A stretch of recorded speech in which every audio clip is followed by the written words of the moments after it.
ایک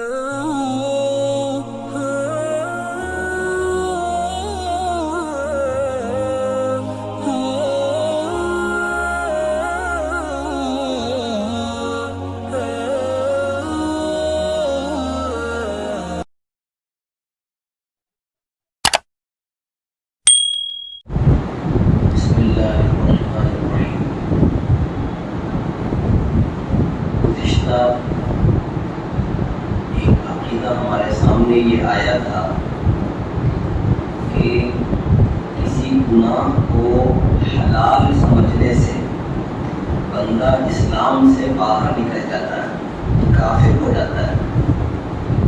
گناہ کرے، گناہ کو گناہ سمجھ کر کرے تو ایسی صورت میں بندہ گنہگار ہوگا، فاسق ہوگا، اور اس کے دل پر، اس کے ایمان پر اس کا اثر بھی ہوگا، اور اس کو بڑے بڑے نقصانات بھی ہوں گے، لیکن ان سب کے باوجود بندہ کافر نہیں ہوگا۔ لیکن اگر گناہ کو حلال سمجھ کے کرے گا تو بندہ کافر ہو جائے گا، مسلمان باقی نہیں رہتا۔ اسی طرح ایک عقیدہ آیا تھا کہ جن چیزوں کو ماننے کی وجہ سے مسلمان ہوا ہے انہی چیزوں میں سے کسی ایک کے انکار سے کافر ہو جائے گا۔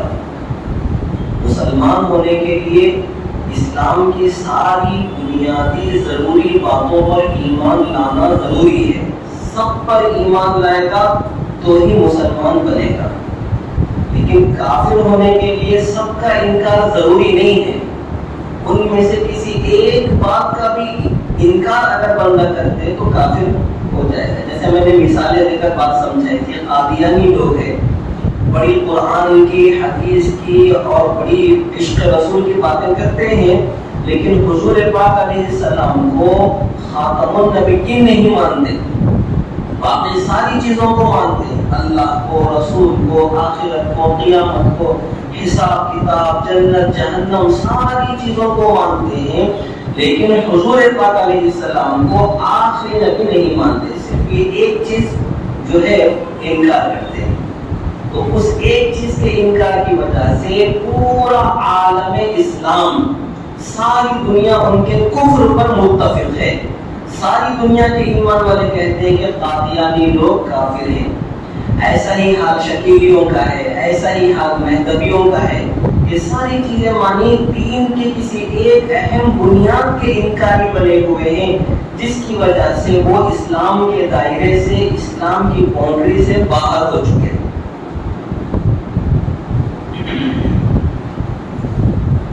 آگے دیکھیں اسلام ایمان کی حقیقت کیا ہے، سمجھیں۔ ایک ہے دل سے ماننا، اور ایک ہے زبان سے اقرار کرنا، اور ایک ہے اعمال صالحہ انجام دینا۔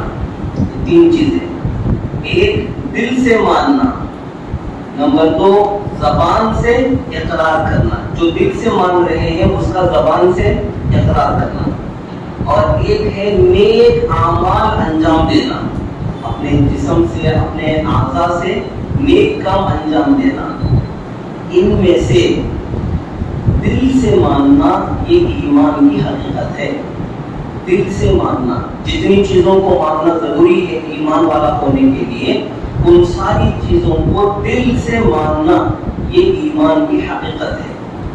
باقی زبان سے اقرار کرنا اور اعمال صالحہ نیک کام کرنا تو یہ اس ایمان پر دلیل ہے، اس ایمان کی حقیقت اور اس ایمان کے کامل ہونے پر دلیل ہے۔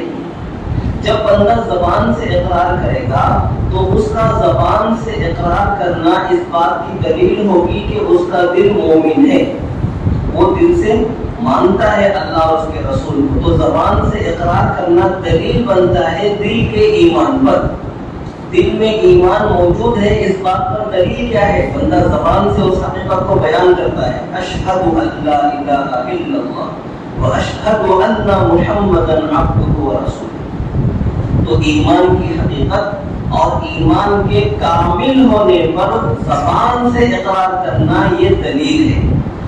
ایسے ہی نیک کام کرنا بھی اس ایمان کے کامل ہونے پر دلیل ہے کہ جب بندہ نیک کام کرتا ہے تو اسے دیکھ کر لوگ سمجھتے ہیں کہ پکا ایمان والا ہے, مضبوط مسلمان ہے. تو ایمان میں جب دل میں جب ایمان مضبوط اور ثابت ہوتا ہے اسی وقت تو بندہ نیک اعمال انجام دیتا ہے. ورنہ کتنے سارے لوگ ہیں کہ کہنے کو کہتے ہیں کہ ہم مسلمان ہیں لیکن اعمال کی دنیا میں زیرو ہے, وہ بالکل کوئی نیک کام نہیں کرتے بلکہ برائیاں ہی برائیاں کرتے ہیں. تو ایمان کے کامل ہونے پر اعمال دلیل بنتے ہیں. تو یہ تین چیزیں ہیں, زبان دل سے ماننا, زبان سے اقرار کرنا اور نیک اعمال انجام دینا. ان تین میں سے جو پہلی چیز ہے دل سے ماننا یہ ایمان کی حقیقت ہے, اور باقی جو دو چیزیں ہیں زبان سے اقرار اور اعضاء سے نیک اعمال انجام دینا یہ ایمان کی حقیقت نہیں بلکہ ایمان کے کامل ہونے پر دلیل ہے. ایمان کے موجود ہونے اور ایمان کے کامل ہونے پر دلیل بنتے ہیں.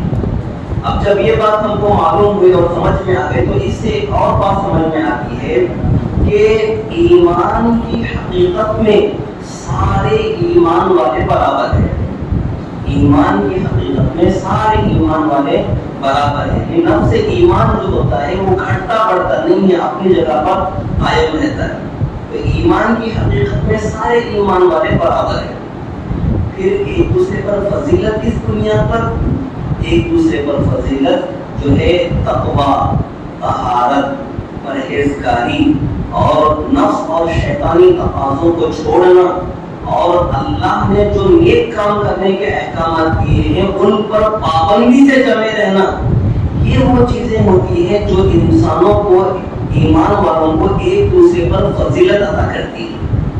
قرآن مجید میں اللہ نے فرمایا ان اکرمکم عند اللہ اتقاکم, کہ اللہ کی بارگاہ میں تم میں زیادہ عزت والا, زیادہ فضیلت والا وہ ہے جو زیادہ پرہیزگار, زیادہ متقی ہو. اس کا صبح اٹھنے سے لے کر رات میں سونے تک وہ ہر کام جو ہے اللہ کی خشیت, اللہ کے خوف, اللہ کے تقوی, پرہیزگاری کے جذبے کے ساتھ نفس اور شیطانی تقاضوں کو پیروں تلے کچلتے ہوئے اس طرح سے جو اپنی زندگی کے صبح شام کرتا ہے تو ایسا بندہ ظاہر سی بات ہے اپنے دیگر لوگوں کے مقابلے میں اللہ کی بارگاہ میں زیادہ معزز ہو جاتا ہے, اللہ کی بارگاہ میں زیادہ فضیلت حاصل کر لیتا ہے.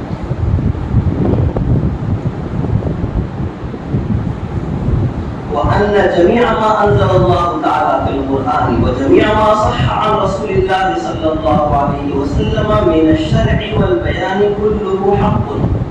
قرآن مجید میں جو کچھ اللہ نے نازل فرمایا ہے اور احادیث صحیحہ میں اللہ کے حبیب محمد مصطفیٰ صلی اللہ علیہ وسلم نے جو کچھ بھی بیان فرمایا ہے, ہم سارے ایمان والوں کا یہ ایمان ہے, یہ عقیدہ ہے کہ وہ سارا کا سارا حق ہے, وہ سارا کا سارا سچ ہے. ہم اس کے بارے میں کسی طرح کا شک اور شبہ اپنے دلوں میں نہیں رکھتے. ظاہر سی بات ہے قرآن مجید کی آیات کے بارے میں اگر تھوڑا بھی شک اور شبہ ہم اپنے دل میں لائیں گے تو ایمان سے باہر ہو جائیں گے. احادیث صحیحہ جو مضبوط طریقے سے ہم تک پہنچی ہیں اگر ان کے بارے میں شک اور شبہ کریں گے تو دین سے باہر ہو جائیں گے. تو ایمان والا رہنے کے لیے یہ بات ضروری ہے کہ قرآن مجید اور احادیث صحیحہ میں نبی علیہ السلام نے جو کچھ بیان فرمایا ہے ان پر سچے دل سے بندہ کامل طور پر ایمان رکھے, اس طرح کہ ایک ذرہ برابر کی شک اور شبہ اس کے دل میں باقی نہ رہے.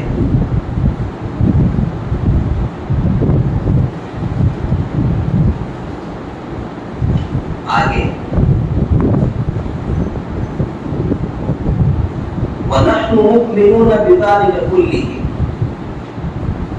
والإيمان هو الإيمان بالله وملائكته وكتبه ورسله واليوم الآخر والبعث بعد الموت والقدر خيره وشره وحلوه ومره من الله تعالى وَنَحْنُ مُؤْمِنُونَ بِذَلِكَ كُلِّهِ۔ اور ایمان کس کو کہتے ہیں؟ ایمان اللہ کو ماننا، اللہ کے وجود کو ماننا، وَمَلَائِكَتِهِ اور اللہ کے فرشتوں کو ماننا، وَكُتُبِهِ اور اللہ نے جتنی کتابیں دنیا میں نازل فرمائی ہے ان سب کو ماننا، وَرُسُلِهِ اور جتنے رسول اللہ نے اس دھرتی پر بھیجے ہیں، اس زمین پر اللہ نے بھیجے ہیں، ان سارے نبیوں اور رسولوں پر ایمان لانا، وَالْيَوْمِ الْآخِرِ اور آخرت کے دن پر ایمان لانا کہ ایک دن ایسا آنے والا ہے جس دن سارے انسانوں کو اللہ جمع فرمائیں گے، ان سے حساب کتاب اللہ لیں گے۔ ہماری زندگی جو ہم جی رہے ہیں، ہمیں اپنی زندگی کے ہر لمحے کا حساب دینا ہے اللہ کے پاس، ہمیں اپنے ہر عمل کا اللہ کو حساب دینا ہے۔ اسی لیے ہم سب کو اس بات پر غور کرنا ہے کہ ہم کل قیامت کے دن اللہ کی بارگاہ میں حساب دے پائیں گے یا نہیں، حساب کیسے دے پائیں گے ہم اللہ کے سامنے۔ تو قیامت کا ایک دن جو ہے قائم ہونے والا ہے، جس دن سارے انسانوں کو اپنی زندگی کا حساب دینا ہے، ہر عمل۔ قرآن مجید میں اللہ نے فرمایا کہ کل قیامت کے دن اللہ پاک بندے کا نامہ اعمال اس کے ہاتھ میں دیں گے اور بندہ اس کو پڑھے گا، پڑھنے کو کہا جائے گا، پڑھنا پڑے گا اور یہ قبول کرے گا بندہ کہ یہ کیسی کتاب ہے کہ اس میں میری زندگی کا کوئی عمل بھی نہیں چھوڑا گیا، ہر عمل جو میں نے اپنی زندگی میں کیا ہے وہ سارا کا سارا اس کے اندر بیان کر دیا گیا ہے۔ اب جب ہر چیز ہماری ریکارڈ ہو رہی ہے، اللہ نے فرشتوں کو مقرر فرما رکھا ہے، ریکارڈ ہو رہی ہے، تو پھر ہمیں ڈرنا چاہیے اس دن کی شدت سے، اس دن کی سختی سے کہ ہم اس دن اللہ کے سامنے حساب کیسے دے پائیں گے، جواب کیسے دے پائیں گے۔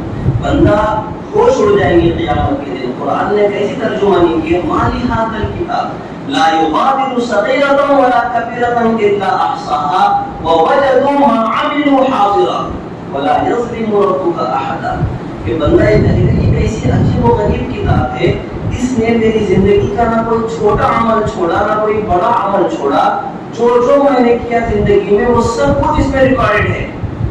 ولا یظلم ربک احدا، تمہارا رب، تمہارا پروردگار کسی پر بھی ظلم نہیں کرے گا، کسی پر زیادتی نہیں کرے گا۔ جو ہم دنیا میں کریں گے اسی کا حساب ہمیں آخرت میں دینا ہے اللہ کے سامنے، اور جیسا کریں گے ویسا کریں گے۔ اسی لیے ہم سب کو آخرت پر یقین کامل ہونا چاہیے۔ جو بندہ بھی دنیا میں کوئی حرام کام، کوئی گناہ کرتا ہے، اس کا گناہ کرنا اس بات کی دلیل ہوتی ہے کہ آخرت پر اس کا ایمان کامل نہیں ہے۔ اس لیے کہ جس بندے کا ایمان آخرت پر کامل اور مکمل ہوتا ہے اس سے کبھی گناہ نہیں ہو سکتا، وہ کبھی بھی حرام کاموں میں نہیں پڑ سکتا۔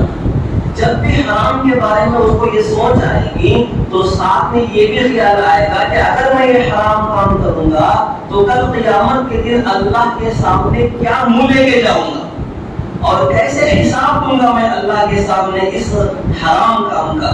تو جس کا ایمان آخرت کے اوپر کامل اور مکمل ہوتا ہے وہ ہر حرام کام کرنے سے پہلے 10 مرتبہ سوچتا ہے اور کبھی نہیں کرتا وہ حرام کام۔ حرام کاموں میں پڑ جانا، سود خوری میں پڑ جانا، شادیوں میں لین دین کے معاملوں میں پڑ جانا، دنیا میں حرام کاریوں میں مبتلا ہو جانا اس بات کی دلیل ہے، رشتوں کو توڑ دینا اور بہت سارے جتنے سارے گناہ سماج اور معاشرے میں عام ہیں، اس بات کی دلیل ہے کہ ہم آخرت کے عقیدے پر ایمان نہیں رکھتے، ہمارا ایمان نہیں ہے آخرت پر۔ اگر ایمان ہوتا تو ایسے کوئی غلط کام ہم نہ کرتے۔ یہ جو سوچ ہوتی ہے کہ ابھی کر لیں گے بعد میں دیکھا جائے گا، یہ کافرانہ سوچ ہے، یہ کافرانہ سوچ ہے، یہ ایمان والوں کی سوچ نہیں ہوتی۔ تو تقدیر کو ماننا، یہ اچھی اور بری تقدیر، میٹھی اور کڑوی، یہ ساری کی ساری اللہ کی طرف سے ہوتی ہے۔ وَنَحْنُ مُؤْمِنُونَ بِذَلِكَ كُلِّهِ اور ہم ان تمام باتوں پر ایمان رکھتے ہیں، ہم ان تمام باتوں پر ایمان رکھتے ہیں۔ لَا نُفَرِّقُ بَيْنَ أَحَدٍ مِّن رُّسُلِهِ اللہ کے رسولوں میں سے ہم کسی کے درمیان میں فرق نہیں کرتے، فرق کرنے کا مطلب ہے کہ فلاں نبی کو ہم مانتے ہیں، فلاں نبی کو ہم نہیں مانتے، اس طرح تفریق ہم نہیں کرتے کہ بعض پر ایمان لائیں اور بعض کا انکار کرتے ہیں، ایسی حرکت ہم نہیں کرتے، بلکہ جتنے نبی اللہ نے دنیا میں بھیجے ہیں ان سب پر ہمارا ایمان کامل ہے۔ باقی ان کے درمیان میں اللہ نے فضیلتیں رکھی ہے کہ ایک نبی دوسرے نبی سے افضل ہے۔ قرآن مجید میں تیسرے پارے کی پہلی آیت کیا ہے؟ تلک الرسل فضلنا بعضهم علی بعض، کہ اللہ کے رسولوں میں اللہ نے ایک کو دوسرے پر فضیلت عطا فرمائی، اور سارے نبیوں میں سب سے افضل اور سب سے اللہ کی بارگاہ میں جو ہے موقف وہ ہم سب کے آقا محمد پاک صلی اللہ علیہ وآلہ وسلم ہے، کہ سارے نبیوں کی جماعت میں سب سے بڑا جو نام ہے اور سب سے باعزت جو شخصیت ہے، سب سے بڑا مقام وہ حضور پاک علیہ السلام کا ہے۔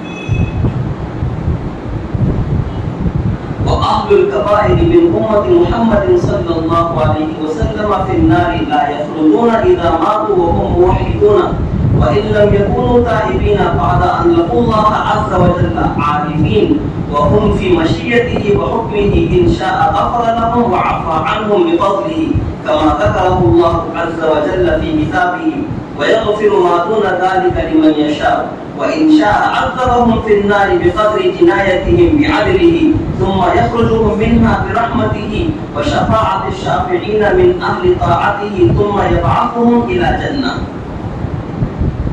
امت محمدیہ صلی اللہ علیہ وآلہ وسلم کے جو گنہگار لوگ ہوں گے، یہ گنہگار لوگ جہنم میں جائیں گے۔ ہمارا یہ عقیدہ ہے کہ اس امت کے حضور پاک علیہ السلام کی امت کے جو گنہگار اور پاپی قسم کے لوگ ہوں گے وہ جہنم میں جائیں گے، لیکن اللہ کی توحید کا اقرار کرنے کی وجہ سے، ایمان کی حالت میں موت ہونے کی وجہ سے وہ ہمیشہ ہمیشہ جہنم میں نہیں رہیں گے۔